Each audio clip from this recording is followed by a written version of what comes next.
Well, ngayon po ay magsisimula ako ng isang bagong series at ang tawag dito ay Us. At ito ay isang series tungkol sa relationships dahil hindi ka naman magkakaroon ng relationship nang wala yung us. Hindi ka pwedeng magkaroon ng relationship sa sarili mo lang. Ang ilang mga tao ay sinusubukang magkaroon ng relationship sa AI sa ngayon pero hindi ito magwo-work out sa long run. Ang mga relationships ay tungkol sa atin, tungkol ito sa akin at sa aking spouse, sa akin at sa aking mga kaibigan, sa akin at sa mga taong inilagay ng Diyos sa buhay ko. At sa susunod na mga linggo, pag-uusapan natin ang napakaraming iba't ibang mga bagay mula sa marriage hanggang sa dating friendship, communication, conflict, paano mag-deal sa pamilya at paano mag-forgive. Well, ayaw ko ang mga bagay na yan minsan, pero lahat ng mga bagay na yan ang tumutulong sa atin para magkaroon ng healthy relationships. Pero bago natin pag-usapan ang alinman sa mga bagay na yan, kailangan nating magsimula sa isang bagay na mas malalim. Ngayon, gusto ko munang ilatag ang foundation. Imbes na pag-usapan kung paano magmahal ng iba ng mabuti, kailangan nating pag-usapan ang tungkol sa tao na madalas ay pinakamahirap nating mahalin ng tama at iyon ay ang ating mga sarili. Kung magiging honest lang tayo, kung izo-zoom back natin ang ating buhay at titingnan ang ating mga sarili kung paano tayo nakikita ng Diyos. Dahil kung hindi natin alam kung sino tayo, mahihirapan tayong magmahal ng ibang tao ng tama. Marami sa atin ang sinusubukang bumuo ng healthy relationships pero may unhealthy identity. Kaya gusto nating magkaroon ng healthy communication pero hindi pa natin nadideal ang ating insecurity. Gusto natin ng trust pero hindi pa natin nadideal ang ating rejection. Gusto natin ng intimacy pero hindi pa natin nadideal ang shame na dala-dala natin. At ang panganib ay baka maubos ang buong buhay natin sa paghingi sa ibang tao na pagalingin ang isang bagay sa atin na tanging si Jesus lang ang makakapagpagaling. Gusto ko kayong bigyan ng isang foundational text na pagbabasehan ko ng lahat ngayong araw. Matthew chapter 22, talata 37, si Jesus ang nagsasalita. Napakasikat na scripture ito bilang sagot sa mga Pharisees. Sabi niya rito, love the Lord your God with all your heart, with all your soul, with all your mind. Ito ang una at pinakadakilang utos. At heto na, ready? Ito na yon. At ang pangalawa ay ang pangalawa, hindi lang ito basta pangalawa. Ang pangalawa ay katulad ng una at sinasabing, love your neighbor as yourself. Kaya dito pa lang sa simula ng aking sermon, kadalasan ay sinusubukan kong pasukin muna ng konti ang sermon ko bago ako mag-drop ng malalaking revelation bomb sa inyo. Pero ngayon gusto ko nang ibigay ito sa simula pa lang. Maaring ito na ang pinakamalaking revelation na matatanggap ng ilan sa inyo sa buong sermon na ito at narito iyon. Kailangan nating mapansin kung ano ang ina-assume ni Jesus dito. Ito ang ina-assume ni Jesus, na ang paraan ng pagmamahal nyo sa inyong sarili ang siyang nagiging template kung paano nyo minamahal ang ibang tao. Ibig sabihin nito, ang paraan ng pagtingin nyo sa sarili nyo ay sa huli ay makakaapekto sa bawat relationship sa buhay nyo. Kaya para sa ilang mga tao sa kwartong ito, na-realize nyo lang na ang dahilan kung bakit kayo nahihirapan sa ibang tao ay dahil sa huli ay minamahal nyo sila kung paano nyo minamahal ang inyong sarili. Ang paraan ng pagtingin mo sa sarili mo ay magiging paraan din kung paano mo tinatrato ang iba. Ang paraan ng pagtingin mo sa sarili mo. Balik na naman ang aking Jesus glasses. Gustong-gusto ko ang aking Jesus glasses. Kung kasama namin kayo sa Read My Bible series, dapat nating basahin ang Bible gamit ang lens ni Jesus. Pero ngayon, sa kasamaang palad, hindi sila kasing bait itong mga salamin na ito. Ngayon, hindi ito Jesus glasses. Ngayon, ang mga ito ay mga salamin ng mga bagay na dala-dala natin sa ating buhay. Makikita nyo, ang buhay natin ay puno ng pain, puno ng trauma, puno ng abuse, at puno ng galit. At marami sa atin, sa kasamaang palad, ay nabuhay sa lahat ng mga bagay na iyon. At imbes na pagalingin at talunin ang mga bagay na iyon, hinayaan nating maging lens ito kung paano natin tinitingnan ang buong buhay natin. At mas malala pa, ito ang nagiging paraan naman kung paano natin tinatrato ang ibang tao. At kaya kung pag-uusapan natin ang mga relationships sa series na ito, hindi natin pwedeng pag-usapan ang kahit sino pa hanggat hindi natin muna dinadeal ang ating mga sarili at ang lens na ginagamit natin sa pagtingin. Darating ang punto na kailangan nating hayaan si Jesus na pumasok para ituro ang kanyang daliri sa ating buhay para tulungan tayong ayusin ang ating sarili bago natin subukang hilingin sa Kanya na ayusin ang lahat ng ibang tao. Kaya mayroon akong ilang thoughts na gusto kong i-share sa inyo ngayong araw habang nagpapatuloy tayo. Una ay ito, ang brokenness ay sumisira ng identity. Sige, para maintindihan ito, kailangan nating pumunta sa isa sa pinakasikat na parables sa Bible. Si Pastor Mike Connell ay nag-preach tungkol dito ilang linggo na ang nakakaraan. Isang kwento ito na tatawagin nating The Prodigal Son. At maraming tao ang nag-aakalang ang kwentong ito ay tungkol lang sa isang prodigal son. Pero sa totoo lang, ang kwentong ito ay tungkol sa dalawang anak at sa isang maawaing ama. At bago pa man sabihin ni Jesus ang kwento, ang sumulat ng gospel na si Luke, gusto niya talagang iset ang scene at siguruhing naiintindihan natin kung kanino sinasabi ni Jesus ang kwentong ito dahil nakareflect din ito sa kwento ng prodigal son. At kaya sinabi niya sa atin sa Luke 15:1, ngayon ang lahat ng mga tax collectors at mga sinners ay lumalapit para makinig sa Kanya. Pero ang mga Pharisees at ang mga experts sa batas ay nagrereklamo. Ang taong ito ay tinatanggap ang mga sinners at kumakain kasama nila. Kaya heto ang setting, kumakain si Jesus. Nakikipag-hangout siya sa mga tax collectors at mga sinners. Ang mga tax collectors ay kinamumuhian ng higit sa kahit sino noong Jewish times. At ang mga sinners naman, mga masasamang tao lang talaga. Kaya kasama niya sila sa isang side at nandoon naman ang lahat ng mga Pharisees. Sila ang mga super followers ng Diyos. Parang sila ang mga professional followers ng Diyos. Nakaupo silang lahat doon at nagrereklamo na si Jesus ay nag-spend ng time kasama ang lahat ng mga sinners na ito. Kaya ano ang ginawa ni Jesus? Nagkuwento siya, I love Jesus. Hindi lang isang kwento ang sinabi niya, kundi nagkuwento siya ng 3 stories. Ang una ay tungkol sa isang nawawalang tupa, ang pangalawa ay tungkol sa isang nawawalang barya, at gumagawa siya ng tension sa unang 2 stories na ito para makarating sa ultimate story na siyang pangatlo tungkol sa 2 nawawalang anak na ito. At ginagawa niya ito para i-expose ang pusong nandoon sa kwartong iyon. Makikita nyo sa loob ng kwentong ito ng prodigal son, kung alam nyo ito, babasahin ko ang tungkol dito mamaya ng konti. Pero ang nakababatang anak, siya ang nagre-represent ng obvious sinner, parang yung mga tax collectors at yung mga inimbita ni Jesus. Ang nakatatandang anak naman ang nagre-represent ng relihiyosong tao na malapit sa ama sa proximity, pero malayo sa kanya sa kanyang puso. Makikita nyo, ang isang anak ay lumayas mula sa ama. Siya ay rebellious at halatang lost. Ang isa pang anak ay nanatili kasama ang ama. Siya ay relihiyoso pero lihim siyang lost. Hindi ba parang eksaktong-eksakto yan sa mga taong kinakausap ni Jesus sa kwartong iyon? Makikita nyo, pareho ang problema ng 2 anak.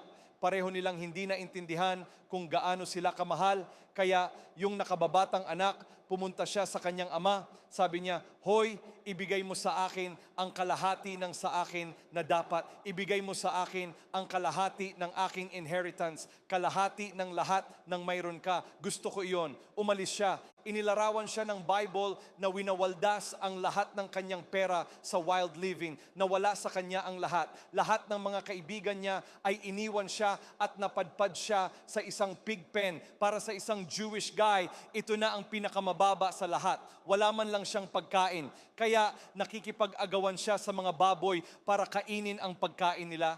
At nagkaroon siya ng aha moment kung saan tumingala siya at sabi niya, hoy, ang mga servants sa bahay ng tatay ko ay tinatrato ng mas mabuti kaysa rito. Babalik na ako sa tatay ko. Kaya nag-create siya ng isang speech sa isip niya tumayo siya at nagsimulang maglakad pabalik sa kanyang tatay. Itutuloy natin sa verse 20. Sabi rito, tumayo siya at pumunta sa kanyang ama. Pero habang malayo pa siya sa bahay, nakita na siya ng kanyang ama at naawa ang puso nito sa kanya. Gustong-gusto ko iyon. Tumakbo siya at niyakap ang kanyang anak at hinalikan siya. Pagkatapos ay sinabi ng anak sa kanya, Ama, nagkasala ako laban sa langit at laban sa inyo. Hindi na ako karapat dapat na tawaging inyong anak. Pero sinabi ng ama sa kanyang mga slaves, dalhin nyo ang pinakamagandang robe, isuot nyo sa kanya, maglagay kayo ng singsing sa kanyang daliri at sandal sa kanyang mga paa. Dalhin nyo ang pinatabang guya at patayin ito. Tayo ay kumain at mag-celebrate dahil ang anak kong ito na patay na ay muling nabuhay. Siya ay nawala at ngayon ay nahanap na. At kaya nagsimula na silang mag-celebrate. Kaya nandoon ang anak dito, naabot na niya ang dulo ng kanyang sarili. Nag-rehearse siya ng speech, umuwi siya at ibinigay ang speech na ito sa kanyang tatay. Hindi ako karapat-dapat na tawaging inyong anak. Alam nyo, ang statement na ito, higit pa ito sa statement lang ng pagsisisi. Identity language ito. Ang anak na ito ay hindi lang nagsasabing, Hoy tatay, may ginawa akong mali. Ang anak na ito ay nagsasabi na ngayon, ako ay isang pagkakamali. Sinira ng kanyang brokenness ang kanyang identity. At hindi na niya nakita ang sarili niya bilang isang anak, kundi nakita niya ang sarili niya bilang isang failure. Hindi na niya nakita ang sarili niya sa mga mata ng kanyang ama. Nagsimula siyang makita ang sarili niya sa pamamagitan ng mga pagkakamali, sa pamamagitan ng pain, sa pamamagitan ng trauma na naranasan niya. At kung magiging honest tayo, marami sa atin ang gumagawa ng eksaktong ganun din sa kasalukuyan. Nagkakamali tayo at bigla na lang nating iisiping tayo mismo ang pagkakamali. Nakaranas tayo ng rejection, kaya ngayon feeling natin ay rejectable tayo. Nag-fail tayo, kaya ngayon feeling natin ay failure tayo. Oo, ang batang anak may ginawa siyang kalokohan. Siya ay sinful, siya ay destructive. Hindi natin i-minimize iyon. Pero ang pinakamalaki niyang problema ay hindi ang kanyang ginawa. Ang pinakamalaki niyang problema ay ang pinaniniwalaan niya tungkol sa kanyang sarili pagkatapos niyang gawin ang ginawa niya. Makikita nyo ang brokenness ay hindi lang nakakaapekto sa ginagawa nyo. Ang brokenness ay nagsisimulang sabihin sa inyo kung sino kayo. At ang batang anak na ito, pakiramdam niya ay worthless siya. At yun ay isang uri ng brokenness. Pero hindi tumigil doon si Jesus. Nagpakilala siya ng isang bagong character sa story at iyon ay ang pinakamatandang anak. Sa pinakamatandang anak, na-discover natin ang isa pang uri ng brokenness. Ituloy natin. Verse 25. Ngayon, ang nakatatanda niyang anak ay nasa field at habang lumalapit siya sa bahay, narinig niya ang music at ang dancing. Kaya tinawag niya ang isa sa mga slaves at tinanong niya, anong nangyayari? Sumagot ang slave, bumalik na ang kapatid mo at pinatay ng tatay mo ang pinatabang guya. Dahil nakuha niya ang kanyang anak ng ligtas at maayos. Pero ang nakatatandang kapatid ay nagalit at tumangging pumasok. Lumabas ang kanyang ama at nakiusap sa kanya. Pero sinagot niya ang kanyang ama, tingnan nyo, sa dami ng mga tao na ito ay nagtrabaho ako na parang slave para sa inyo at hindi ko kailanman sinuway ang inyong mga utos. Ngunit hindi nyo man lang ako binigyan kahit isang kambing para makapag-celebrate ako kasama ang aking mga kaibigan. Pero noong bumalik itong anak nyo na lumustay ng inyong mga assets sa mga prostitutes, pinatay nyo ang pinatabang guya para sa kanya. At pagkatapos ay sinabi ng ama, anak, lagi kitang kasama. Lahat ng sa akin ay sayo. Nararapat lang na mag-celebrate at matuwa dahil ang kapatid mo ay patay na at muling nabuhay. Siya ay nawala at ngayon ay nahanap na. At tingnan nyo ang language ng nakatatandang kapatid dito.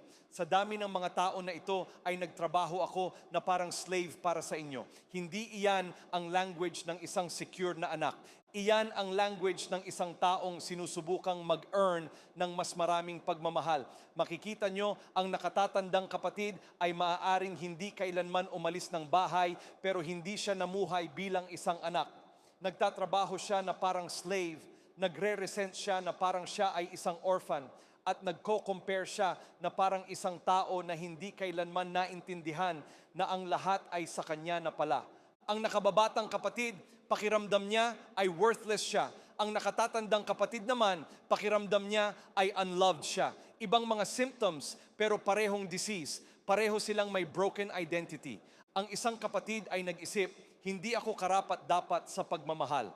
Ang isa namang kapatid ay naramdaman na hindi ako kailanman nakatanggap ng pagmamahal. Ang isa ay tumakbo palayo sa Ama. Ang isa naman ay nanatili malapit sa Ama.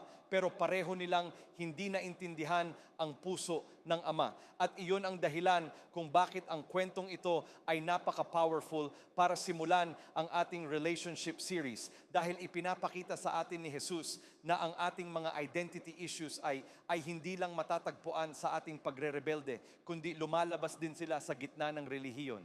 Lumalabas sila sa ating performance at sa ating comparison, siguro sa ating resentment at lalong-lalo na sa ating emotional distance. Makikita nyo, may ilang mga tao sa kwartong ito ngayong gabi at makaka-resonate kayo sa nakababatang anak. Dala-dala nyo ang shame dahil sa mga bagay na ginawa nyo at sa mga lugar na pinuntahan nyo at pakiramdam nyo ay disqualified na kayo para mahalin ng malalim. Ang ilan naman sa inyo rito ay nakaka-resonate sa nakatatandang anak, na natili kayong faithful, nagpakita kayo, nag-serve kayo, nagtrabaho kayo ng maigi. Sinubukan nyo ang tamang bagay. Pero sa isang lugar sa kaibuturan nyo, pakiramdam nyo ay overlooked kayo. Pakiramdam nyo ay unseen kayo. Pakiramdam nyo ay unloved kayo. Parehong identity issues iyan. Sinasabi ng isa, napakasama ko para mahalin. At sinasabi naman ng isa, ang dami ko nang nagawa. Bakit hindi nyo pa ako mahalin ng higit pa? Ang pinakamalaking problema sa kwentong ito ay hindi ang pagre-rebelde. Iyon ay ang parehong anak ay hindi nakarealize kung gaano sila kamahal. At ito ang dahilan kung bakit kailangan natin ng higit pa sa basta behavior modification lang kay Jesus. Kailangan nating mapagaling ang ating identity. Dahil kung ang paraan ng pagtingin ko sa sarili ko ay distorted, lahat ng relationship na mayroon ako ay nahuhulaan o nafi-filter sa distortion na iyon. Gustong-gusto ko ang isinulat ni David sa Psalm 139, talata 14. Sabi niya, magpapasalamat ako sa inyo dahil ang inyong mga gawa ay awesome at amazing. Kaya sabi niya, Diyos, kayo ay awesome at amazing. At ang susunod niyang sinabi ay, kilala niyo ako ng lubos. Gusto ko ito, ang confidence ni David. Hindi siya nagiging arrogant dito kahit konti. Hindi siya nakatayo sa harap ng Diyos at sinasabing, tingnan nyo kung gaano ako ka-impressive. Sa totoo lang ay nakatayo siya sa harap ng Diyos at sinasabing, Diyos, ang ginawa nyo ay awesome. Makikita nyo may pagkakaiba ang arrogance at ang agreement. Sinasabi ng arrogance na, tingnan nyo kung gaano ako kagaling. Pero ang agreement naman ay nagsasabing, tingnan nyo kung gaano kagaling ang Diyos. Maraming mga Christians na nag-aakala na ang self-hatred ay humility. Hindi po. Sa Pilipinas, sa tingin ko ay nahihirapan tayo rito ng malaki dahil sa Catholicism. Maraming self-hatred sa relihiyon ng Catholicism. Heck, may mga tao na maglalakad sa Ortigas tuwing Easter habang hinahampas ang kanilang mga sarili. Maraming self-hatred. Hindi iyan humility kahit kailan. Kung sinasabi ng Diyos na ikaw ay mahal, sumasang-ayon ang humility. Kung sinasabi ng Diyos na ikaw ay kanyang anak, ang humility ay sumasang-ayon. Kung sinasabi ng Diyos na ikaw ay may value, ang humility ay sumasang-ayon. Kung sinasabi ng Diyos na ikaw ay kanyang creative work, ang humility ay sumasang-ayon. Gustong-gusto ko ang sabi ni Paul sa Ephesians 2:10, dahil tayo ay kanyang creative work. Tayo ay nilikha kay Christ Jesus para sa mga mabubuting gawa na inihanda na ng Diyos noon pa man para magawa natin ang mga ito. Gusto ko ito. Sinasabi ni Paul na, hoy, tayo ay creative work ng Diyos. Kaya ibig sabihin niyan, ang value nyo ay hindi nagsimula noong may nakapansin sa inyo. Ang value nyo ay hindi nagsimula noong tiningnan kayo ng babaeng iyon o noong inaya kayo ng lalaking iyon na mag-date o noong binigyan kayo ng boss nyo ng job promotion o noong nanalo kayo sa competition na iyon. Hindi, ang value nyo ay nagsimula bago pa man kayo nabuo sa sinapupunan ng inyong ina. Dahil ang value nyo ay kinuha mula sa kung sino ang Diyos. Ang inyong worth ay hindi itinatalaga ng mga tao. Ang inyong worth ay ibinigay sa inyo ng inyong Creator. Pero kung distorted ang pananaw natin sa ating mga sarili, hindi natin ito makikita ng tama. Gusto ko yung mga carnival. Alam nyo, yung mga carnival mirrors. Nagpunta ako sa Hong Kong kamakailan at kami ng aking anak na babae, nakatayo kami kami sa harap ng mirror na ito at isa ito sa mga, alam nyo na, yung mga carnival mirrors na parang, alam nyo na, pinagmumukha kayong sobrang pandak o sobrang tangkad o baka yung mga nagmumukha kayong sobrang taba o sobrang payat. Alam nyo yung mga iyon, alam nyo para sa marami sa atin, yung mataba na mirror na yun ay tinatawag na normal mirror. Okay? Sige, isa ako sa inyo. Huwag kayong mag-alala. At kaya gusto ko itong mga maliliit na mirrors na ito at napanood at nakakita na ba kayo ng mga ganoon? Parang lalakad ka pabalik ng konti at magmumukha kang sobrang liit, sobrang tiny mo at tapos lalakad ka palapit at bigla na lang ang mga binti mo ay hanggang sa iyong balikat na, di ba? Hindi ba ito incredible? Kaya heto ang bagay tungkol sa mirror na yon. Ang mirror na iyon ay dinidistort lang ang totoo. Hindi naman ako talaga nagiging pandak at tapos nagiging matangkad. Ang mirror ay hindi naman talaga binabago ang reality. Binabago lang nito ang aking perception ng reality. Dinidistort nito ang image. Mai-imagine nyo ba kung naniniwala ako na ganoon ang hitsura ko? Kung nakaupo lang ako doon at tinitingnan ang mirror na iyon at iyon ang hitsura ko. Kaya heto ang problema. Marami sa atin ang matagal nang tumitingin sa isang distorted mirror kaya akala natin ay iyon na talaga ang hitsura natin sa mirror na iyon.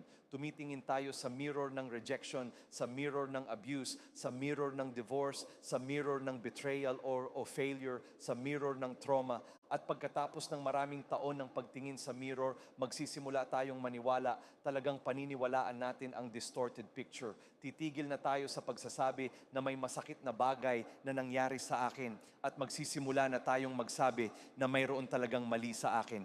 Makikita nyo, ang brokenness ay hindi lang sinusugatan ng inyong puso. Ang brokenness ay binabago ang inyong reflection.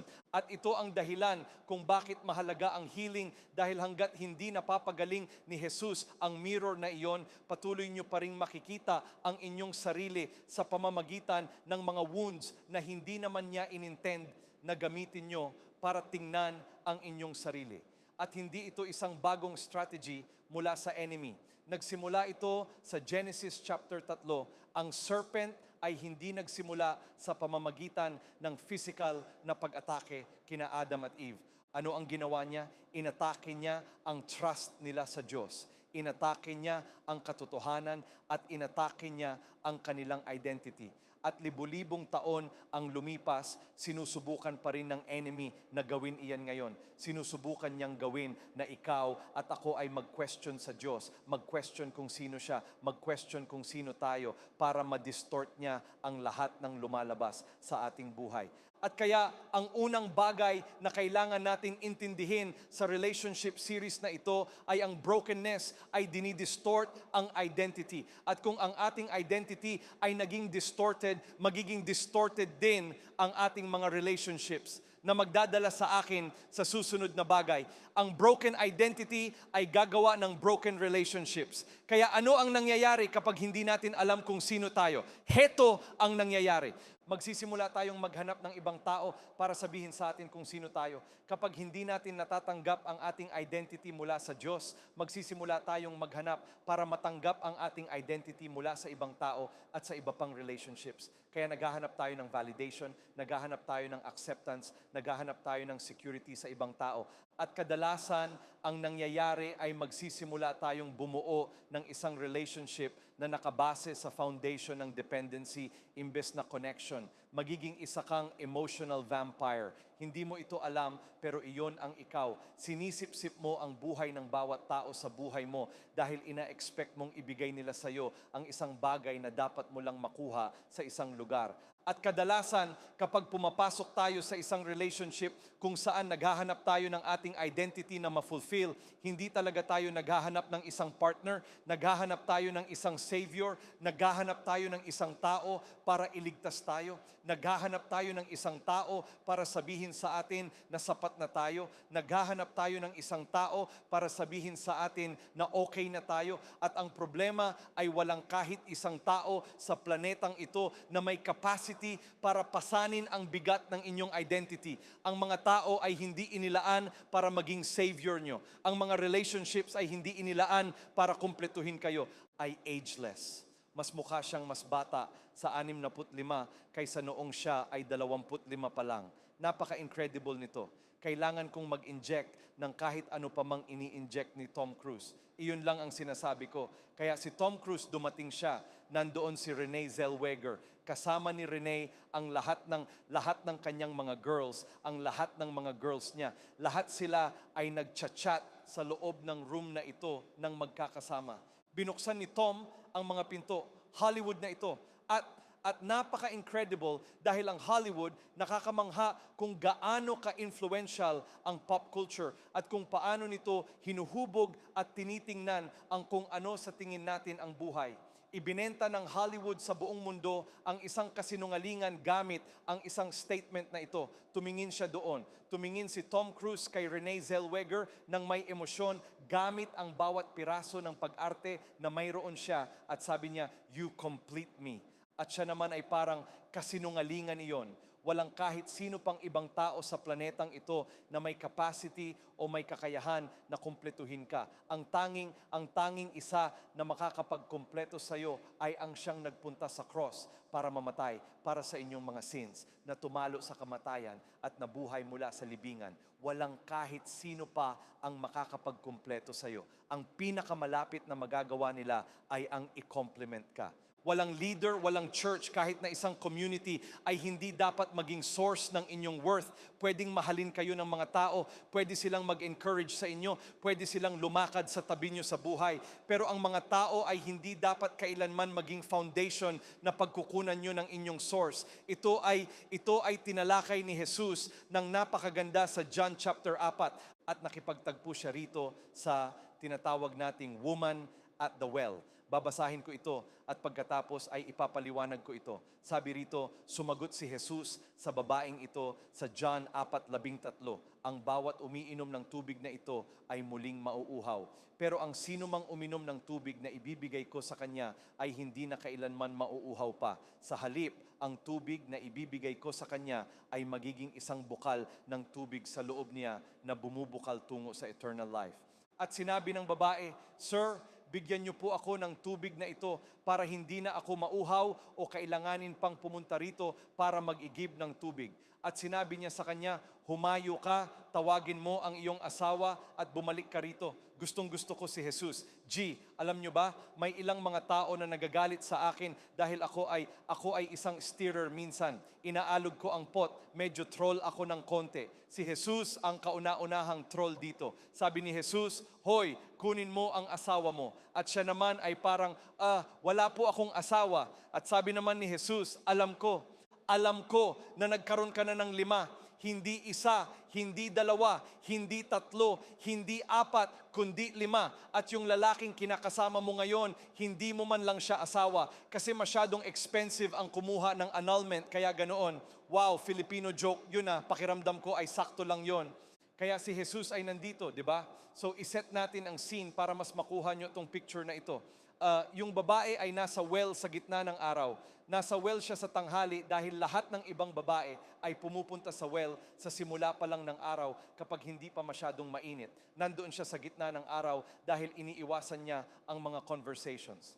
Iniiwasan niya yung mga pointed fingers sa kanya. Siya ay parang outcast sa kanilang bayan. At si Jesus, He is incredible. He is crossing societal norms. Ang isang lalaki ay karaniwang hindi lumalapit sa isang babae para makipag-usap, lalo na ang isang rabbi na nakipag-usap sa isang babae ng mag-isa, lalo na siya ay isang Hudyo at siya naman ay isang Samaritan at magkaaway sila. Kaya si Jesus ay umupo sa tabi ng well na ito at sinimulan niya ang conversation na ito. At I love Jesus. Hindi siya nandoon para i-shame siya, kundi nagsimula siya sa pamamagitan ng pag-identify sa kanyang thirst. Ang babae ay nagkaroon na ng 5 husbands. Ang lalaking kasama niya ngayon, hindi niya asawa. Kaya itong issue na in-identify ni Jesus, hindi naman talaga ito tungkol sa mga lalaki. Wala siyang issue sa mga lalaki sa buhay niya. Mayroon siyang issue sa thirst. Umiinom siya mula sa mga wells na hindi naman talaga nakakasatisfy. Naghahanap siya horizontally para sa isang bagay na tanging vertical solution lang ang makaka-fix. At bago nyo siya i-judge dyan, maaaring wala kayong 5 husbands at hindi kayo nakatira sa pang-anim na lalaki na hindi nyo asawa. Pero ang reality ay ginawa rin nating lahat ang parehong bagay. Dahil marami sa atin ang naghanap ng ating identity sa romance, hinanap ito sa marriage, o baka hinanap ito sa success o sa pera. Ang ilan sa atin ay hinanap pa ito sa ministry at sinubukang spiritualize ito. Sinasabi natin ang mga bagay gaya ng kung mahanap ko ang tamang tao, magiging whole na ako. Kung makapag-asawa ako, magiging secure na ako. Kung ma-promote ako, sapat na yon. Kung makita na rin ako sa wakas ng mga tao, kung ma-recognize ako, kung mag-viral ako, magiging okay na ang lahat. Pero si Jesus, tinitingnan niya ang human heart at sinasabi niya, hey, kung patuloy kang iinom sa parehong tubig na yan, paulit-ulit ka pa ring mauuhaw. Ang anumang bagay na sinusubukan mong pagkunan ng iyong worth na hindi ako, hinding-hindi yan magiging sapat para mag-satisfy. Pero yung wound kung saan natin ito narinig at kung paano natin ito nakita ang problema, kung ano ang broken sa akin ay eventually lalabas din sa mga tao sa paligid ko. At ito na, makinig kayong mabuti, ito na yung part kung saan kailangan nating maging mature enough para maintindihan na hindi lahat ay kasalanan ng ibang tao. Kailangan nating itigil ang paninisi sa lahat ng ibang tao. Yes, ang ibang tao ay may mga issues. Kilala ko ang marami sa kanila. Yes, may mga tao na nakasakit sa atin. Yes, may mga bata rito na nagkaroon ng terrible parents. Hindi ko isinasantabi ang kahit alin man doon. Nagkaroon tayo ng mga relationships na nagdulot sa atin ng real damage. Pero may ilan sa atin sa kwartong ito na parang paulit-ulit na lang ang pattern sa ating mga relationships. At sa isang point, kailangan talaga nating itanong sa Panginoon, Lord, is it I? Is it I, Lord? Dahil parang may common denominator at ako yon. Bago ko ituro ang aking daliri sa pagkukulang ng lahat ng ibang tao, kailangan ko munang hayaan si Jesus na i-deal ang brokenness sa aking puso. Nagre-reflect ito sa isang maliit na piece of advice na ibinigay sa atin ni Jesus sa Sermon on the Mount. Bago mo tingnan ang speck sa mata ng ibang tao, bakit hindi mo muna tingnan ang giant log forest na nasa sarili nating mga mata? Dahil kung hindi ko hahayaan si Jesus na lumapit at pagalingin ako, patuloy kong pagbabayarin ang mga bagong tao para sa aking old pain. Gustong-gusto ko yung sinabi ni John sa unang John 3. Tingnan nyo kung anong uri ng love ang ibinigay sa atin ng Father para tawagin tayong mga anak ng Diyos. At totoo ngang ganoon tayo. Sa dahilang ito, hindi tayo kilala ng mundo dahil hindi nila siya kilala. I love what John says.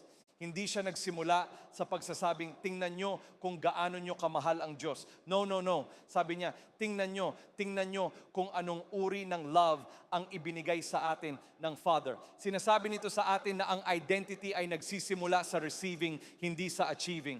Nagsisimula ito sa pag-receive ng love ng Father, hindi sa pag-perform para rito at hindi para sa approval ng mga tao. Maraming tao ang mag-spend ng kanilang buong buhay sa pagsisikap na ma-earn ang isang bagay na ibinigay na ng Diyos ng libre sa inyo. Sinusubukan nating i-earn ang significance, i-earn ang acceptance, ang belonging. Sinusubukan nating i-earn ang ating worth. Pero ang gospel ay hindi nagsisimula sa kung ano ang inyong na-achieve. Nagsisimula ito sa kung ano ang ibinigay ng Father. At I love what Paul says sa 2 Corinthians 5:17. Kaya naman, kung ang sino man ay na kay Christ, siya ay isang new creation. Ang luma ay lumipas na. Tingnan nyo, dumating na ang bago. Hindi ito behavior modification language, identity language ito. Hindi tayo tinuturuan ni Paul tungkol sa behavior modification. Sinasabi sa atin ni Paul na mayroon kayong bagong identity. Kayo ay isang new creation. Hindi kayo isang medyo pinagandang version lang ng inyong old self. Ang old self nyo ay patay na. Wala na ito. Nakabaon na. Hindi natin kailangan ng miracle ng isang resurrection sa pangalan ni Jesus. Stay in the ground. Kami ay isang new creation. Pero marami sa atin ang namumuhay bilang new creations, pero sumasagot pa rin tayo sa ating mga lumang pangalan. New creation ako, pero sumasagot pa rin ako sa rejected. New creation ako, pero sumasagot pa rin ako sa abandoned, sa failure, sa shameful, sa overlooked, sa unwanted. Sinusubukan ni Jesus na bigyan tayo ng bagong identity, pero patuloy nanting ipinapakilala ang ating mga sarili sa mga tao sa pamamagitan ng ating mga old wounds. Ngayon, alam ko na maraming tao rito sa lugar na ito ang nagsuffer sa trauma. Talagang may mga masasamang bagay na nangyayari. Ako rin, Nagkaroon ako ng isang medyo traumatic experience noong ako ay 22. 9 pa lang akong kasal at namatay ang asawa ko, namatay mismo sa kama ko. Isang napaka-traumatic na experience at nagkaroon ako ng choice habang nilalakad ko ang journey na iyon. Hahayaan ko ba na ang trauma na ito ang mag-define sa akin at sa pamamagitan ng grace ng Diyos, gumawa ako ng desisyon ng maaga sa aking journey na hindi ko hahayaan na ang trauma ang mag-define sa akin. At para sa marami sa inyo na nakarinig na ng aking kwento, pinili ko ang kabaligtaran. Gusto ko na ang healing ng Diyos ang maging basehan kung sino ako. Ang inyong pain ay maaaring mag-explain ng isang bahagi ng inyong kwento, pero hindi nito dapat ma-define ang inyong identity. Huwag nyo itong hayaang mag-define sa inyong paningin. At alam ko na marami na kayong pinagdaan ng hirap. Ganon din ako, naiintindihan ko, mayroon kayong kwento. Mayroon din ako, namatayan ng asawa sa edad na 22, medyo traumatic yun. Alam ko ang pakiramdam. At yes, ang pain na iyon ang humubog sa isang bahagi ng aking kwento, pero tumatanggi akong hayaan itong humubog sa aking identity at maging identity ko. Hindi ako isang widower, ako ay anak ng Diyos. Widower din ako at kung ganun din kayo, I love you. Pwede tayong mag-hangout, bibigyan ko kayo ng malaking hug pagkatapos. Pero nakukuha nyo ang point na sinasabi ko. Yes, ang pain ay bahagi ng aking kwento, pero ayaw ko itong mag-define ng aking identity. Alam nyo, may mga moments sa buhay ko kung saan na-realize ko na ang affirmation na natanggap ko mula sa ibang tao ay naging masyadong importante. Mga moments kung saan hinayaan ko ang papuri ng mga tao na punuin ako ng sobra. At hindi lang yon, pumupunta rin ito sa kabilang side. Kapag may criticism na dumarating laban sa akin at pinapasan ko ito ng higit pa sa kailangan ko. At karaniwan, kapag ang opinyon ng isang tao ay may masyadong malaking power sa akin, ipinapakita nito sa akin na naghahanap ako sa kanila para gawin ang isang bagay na tanging Diyos lang ang dapat makagawa. Hindi ito leadership issue, isang human issue lang ito. Lahat tayo ay alam ang pakiramdam na gustong makita. Come on, ako lang ba yung gustong ma-appreciate, ma-value, mahalin? Nararamdaman nating lahat yan. Ang tanong ay hindi kung kailangan natin ng love. Nilikha tayo para sa love. Of course, kailangan natin ng love. Pero ang tanong ay kung sinusubukan nating gawin ang ibang tao na source ng ating love. Hindi natin dapat kailanman hinahanap ang ibang tao para maging source ng ating love. Ang source ng ating love ay nagmumula sa iisang source lamang. At kapag uminom ka sa source na yon, hindi ka na kailanman muling mauuhaw pa. Ang healthy relationships ay hindi binuo ng mga perfect people. Binuo ito ng mga tao na alam kung saan nagmumula ang kanilang identity. Kaya kapag si Jesus ang naging source mo, ang mga relationships ay magiging blessing imbes na maging isang addiction. Pwede mong mahalin ang mga tao ng malalim ng hindi hinihiling na iligtas kanila dahil mayroon lamang iisang tao na makakapagligtas sa iyo. Ang pangatlo at huling point ko ay ito, ang Father ang nagre-restore ng wholeness. Alright, balik tayo sa kwento. Sa prodigal son, ang ganda ng Luke 15 dahil ang Father lumalapit siya sa 2 anak. Tumakbo siya sa nakababatang anak at pagkatapos ay lumabas siya para hanapin ang nakatatandang anak. Lumapit siya sa nakababatang anak na balot ng shame at lumapit din siya sa nakatatandang anak na puno naman ng resentment. At I love what the Father does dahil tumatanggi siya na iwanan ang sinuman sa kanyang mga anak na nakakulong sa isang false identity. Noong sinabi ng nakababatang anak, hindi ako karapat-dapat, sinabi ng Father, dalhin ang pinakamagandang robe. Noong sinabi ng nakababatang anak, tratuhin niyo ako na parang hired worker, sinabi ng Father, suutan siya ng singsing sa daliri na nagpapakita sa lahat na siya ay aking anak. Noong sinabi ng nakatatandang anak, nagtrabaho ako na parang slave, sinabi ng Father, anak, pag-aari mo na ang lahat ng pag-aari ko. Nire-restore ng Father ang 2 anak sa pamamagitan ng pagpapaalala sa kanila kung sino talaga sila. Ang gospel ay hindi lang nagpapatawad ng iyong sin. Ang gospel ay nagre-restore ng mga sons and daughters. Ito ang dahilan kung bakit napaka-powerful ng Romans chapter 8. Maraming incredible things na sinabi si Paul sa chapter na ito. Pero ipinapaalala niya sa mga believers kung sino sila kay Christ. Sabi niya sa verse 1, therefore there is now no condemnation para sa mga na kay Christ Jesus. dahil ang law ng life-giving spirit kay Christ Jesus ay pinalaya na kayo mula sa law of sin and death. Maraming believers ang nakakaunawa ng forgiveness, pero mas kaunti ang nakakaunawa ng acceptance. Inasahan ng nakababatang anak ang mercy, pero hindi niya inasahan na ganap siyang tatanggapin muli bilang isang anak. Yes, totoo yan. At kung iniisip nyo na ang sinabi ko lang ay totoo, kailangan nyo akong pakinggan. Dahil sa moment na iyon, nadurog ang puso ko. At sasabihin ko sa inyo kung bakit. Dahil ang bagay na iyon ay completely false. Ang Holy Spirit ay hindi isang kalapati na nakadapo sa inyong balikat na sa unang sign na may ginawa kayong mali ay lilipad na palayo sa inyo. Napaka-stupid naman siguro ng Holy Spirit kung gagawin niya yun, gayong ang isa sa kanyang mga pangalan ay helper. Ang helper ay hindi lumilipad palayo kapag kailangan mo siya ng higit sa lahat. Sabi ni Paul, ready? Sabi ni Paul, there is now no condemnation. Hindi niya sinabing, may konting condemnation, may konting mas kaunti. Sabi niya, none, no, nada, walang-wala, no condemnation. Kung kayo ay na kay Christ Jesus ngayon, there is no condemnation. At kung nararamdaman nyo ito, hindi ito galing sa Kanya, galing ito sa kabilang side, galing ito sa devil. Namatay si Jesus para mapatawad kayo ng Diyos. Mali ang nasabi ko, hindi namatay si Jesus para mapatawad kayo ng Diyos, pero patuloy pa rin kayong i-condemn ng sarili nyo. Mas pinalalim pa ito ni Paul makalipas ang 15 verses. Sabi niya, dahil hindi nyo tinanggap ang spirit of slavery na nag-uudyok muli sa takot, kundi tinanggap nyo ang spirit of adoption kung kanino tayo sumisigaw ng Abba, Father. Ang Spirit mismo ang nagpapatotoo sa ating spirit na tayo ay mga anak ng Diyos. At kung mga anak, kung ganoon ay heirs tayo, namely heirs of God at mga co-heirs ni Christ, kung talagang magsusuffer tayo kasama niya para tayo ay mag-glorify din kasama niya.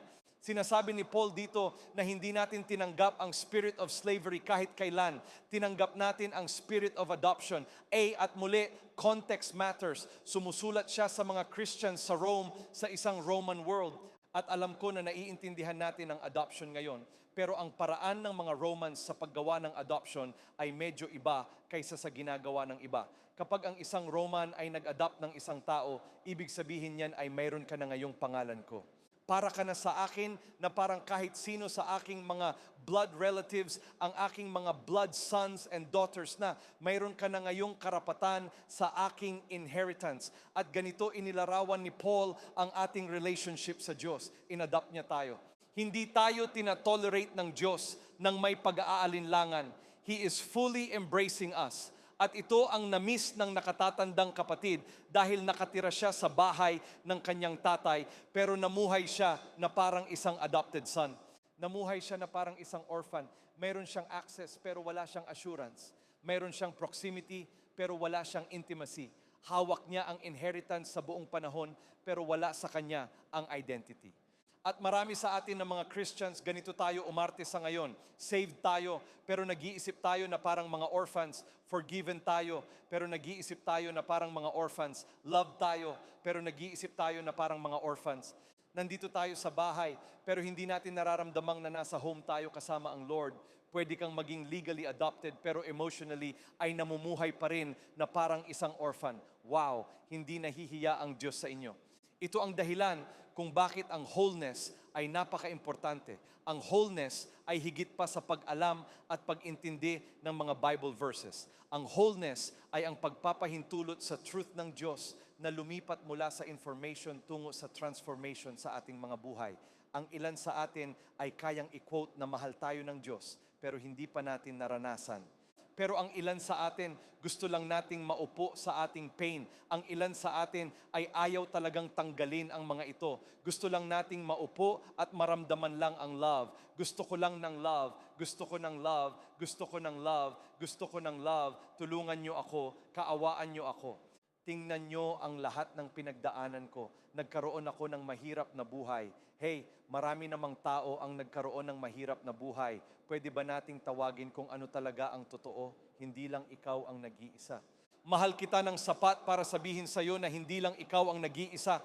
Pwede akong kumuha ng 10 tao mula sa unang 2 rows na kilala ko at sabihin sa inyo ang mga kwento tungkol sa buhay nila na magpapaluha at magpapaiyak sa inyo. Hindi lang ikaw ang nag-iisa, pero iyan ang dahilan kung bakit ang love ng Diyos ay hindi lang nandoon para mag-comfort. Nandoon ito para mag-restore. Ang love ng Diyos ay dumarating para tanggalin ang mga ito para hindi nyo na kailanman kailangang isuot muli.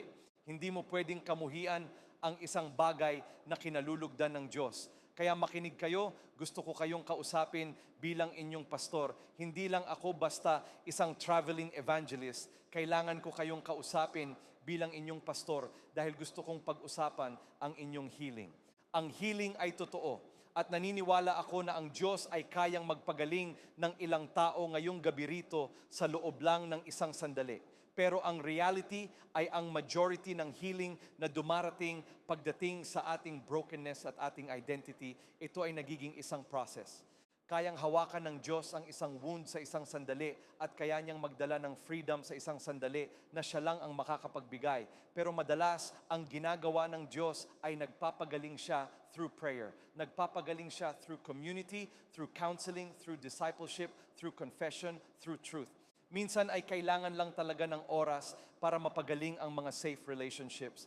Maraming beses ko nang nalaman na ang healing ay hindi lang dumarating sa isang sandali, kundi ito ay isang journey ng pagpayag kay Jesus na lumapit at i-unpack ang lahat ng garbage na dinala natin sa loob ng maraming taon.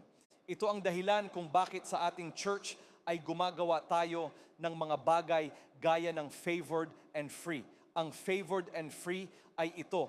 Isang 21 week course ito na ginagawa natin sa ating church na tinitingnan ang kaibuturan ng ating identity kung sino talaga tayo. Para itong isang 72 week course dahil sa dami ng crap na pinagdaraanan natin sa ating buhay, pero gumagawa tayo ng 21 weeks. Alam nyo kung bakit?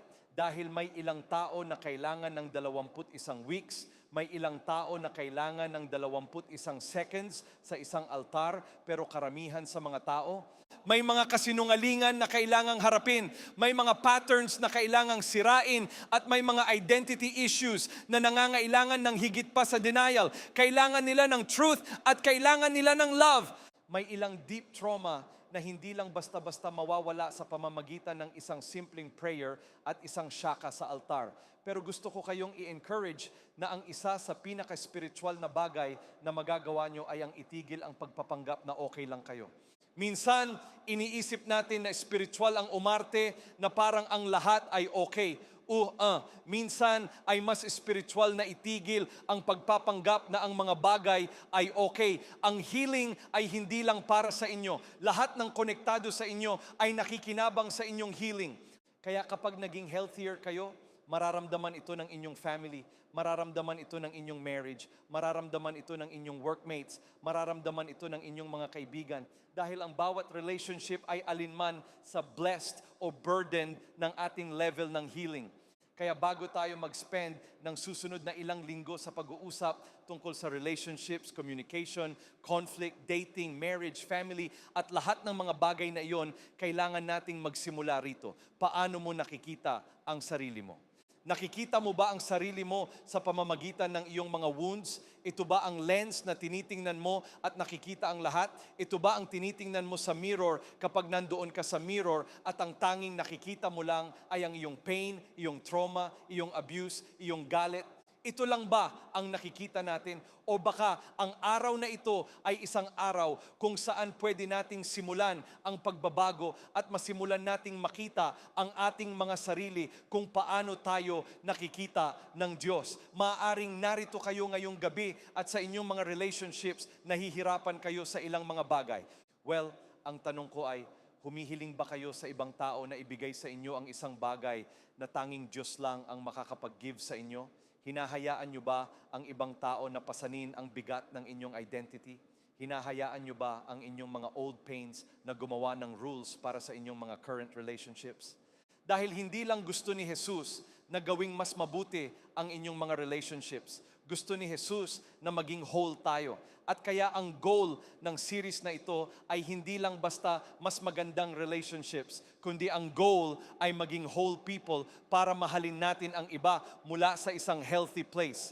Dahil ang healthiest gift at ang greatest gift na maibibigay nyo sa kahit sino sa inyong buhay ay ang isang healthy at whole version nyo. Bago tayo magpatuloy sa pag-uusap at makinig kayo sa susunod na 3 linggo ay pag-uusapan natin ang mga problema ng lahat ng ibang tao. Hindi ba maganda yon? Ang ilan sa inyo ay parang, bakit pa ako pumunta ngayong araw? Ayaw kong makipag-deal sa sarili ko. Gusto kong marinig kung bakit mali ang lahat ng ibang tao. Pumunta kayo sa susunod na 3. Pero ang tanging paraan para marinig nyo iyan ng tama ay kung maiintindihan nyo muna ang foundation. Balik tayo sa ating foundational text. Kung gusto nating gawin ang ipinapagawa sa atin ni Jesus na kasing importante ng pagmamahal sa Diyos ng buong puso, buong isip, buong kaluluwa at buong lakas. Kung gusto nating mahalin ang ating kapwa gaya ng ating sarili, kailangan nating matutunang tingnan ang ating mga sarili kung paano tayo tinitingnan ng Diyos. Kapag tinanggap natin ang Kanyang love, nagiging malaya tayo para mahalin ang iba. Well, may magsabi naman ng amen dyan. Ito ang gagawin natin ngayong gabi sa loob ng isang sandali. Kakanta tayo ng isang song, isang lumang song ito. Gustong-gusto ko ito. At direkta itong tumutukoy sa kung ano ang aking ipinipreach. I-invite ko ang mga tao na nahihirapan sa area na ito ng identity. At pwede ko bang sabihin sa inyo na habang isinusulat ko ang sermon na ito, itinuturo lang ng Diyos ang Kanyang daliri sa maliliit na areas sa buhay ko. Kaya baka mas mabuti kayo kaysa sa akin at baka perfect kayo. Okay lang yon. Pero ipinapaalam ko sa inyo na itinuro ng Diyos ang Kanyang daliri sa maliliit na identity stuff lang sa buhay ko. Kaya magkakaroon tayo ng isang moment. I-invite ko ang mga tao na lumapit at gumalaw. Pwede kayong pumunta rito sa harap. Pwede kayong bumaba. Kung nandoon kayo sa blue seats, pwede kayong pumunta at tumayo lang. Gusto ko lang na gumagalaw. Hindi ko kayo pipilitin na gumalaw. Pero sa tingin ko ay mabuti minsan na kahit lumipat lang sa row na katabi nyo para lang sabihin, hey God, physical akong gumagalaw para ipakita sa inyo na spiritually ay kailangan ko ng change. Kaya gagawin natin yon. Pero bago natin gawin yon, kailangan kong bigyan ang bawat tao rito ng opportunity para tumugon kay Jesus ngayong gabi. Siguro narito kayo at hindi pa kayo kailanman gumagawa ng desisyon na sumunod kay Jesus. Sin, ang sabi ng Bible, ay naghihiwalay sa atin kay Jesus. At ang pagpili na sumunod kay Jesus ito ay isang desisyon na nagre-reflect kung nasaan na tayo sa ating buhay, kung saan sinasabi nating pagod na akong subukang gawin ito ng mag-isa. Pagod na akong subukan na gawan ng paraan ang lahat ng mag-isa.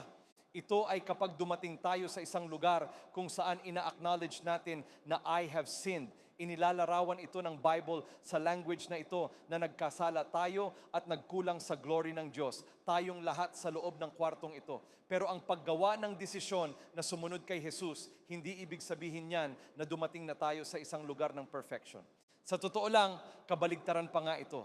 Dumating tayo sa isang lugar ng lubos na humility kung saan sinasabi nating, tapos na ako, I need you, patawarin niyo po ako sa aking sin. At siguro narito kayo at hindi niyo pa kailanman nagagawa ang desisyon na ito noon pa man. Siguro hindi niyo pa kailanman ina-acknowledge na si Jesus ay Diyos, na namatay siya sa cross, na nabuhay siya muli makalipas ang 3 araw.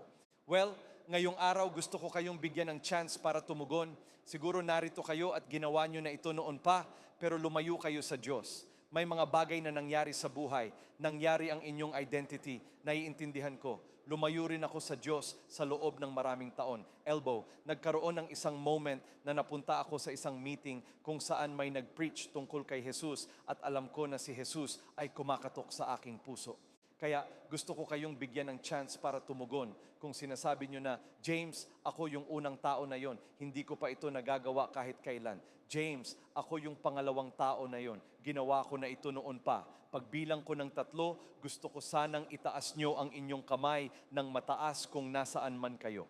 At gusto ko kayong ipagdasal mismo kung nasaan kayo nakaupo ngayong gabi. Kaya, come on, pagbilang ng 3, kung ikaw yun, itaas mo ang inyong mga kamay. 1, 2, 3. Ngayon din, sa buong kwartong ito, sabihin nyo, ako po, thank you. Dito sa floor, thank you. Dito sa bleachers, nakikita ko ang mga kamay nyo dyan. Sino pa rito sa floor? Dito naman sa back bleachers, nakikita ko ang inyong mga kamay. Sino pa ang nagsasabing, yes, ako iyon, ako iyon. Gusto kong maghintay. Gusto ko kayong bigyan ng opportunity para tumugon. Mayroon pa bang nagsasabi na, hey, ako iyon, dun sa blue seats, nakikita ko po kayo, sir.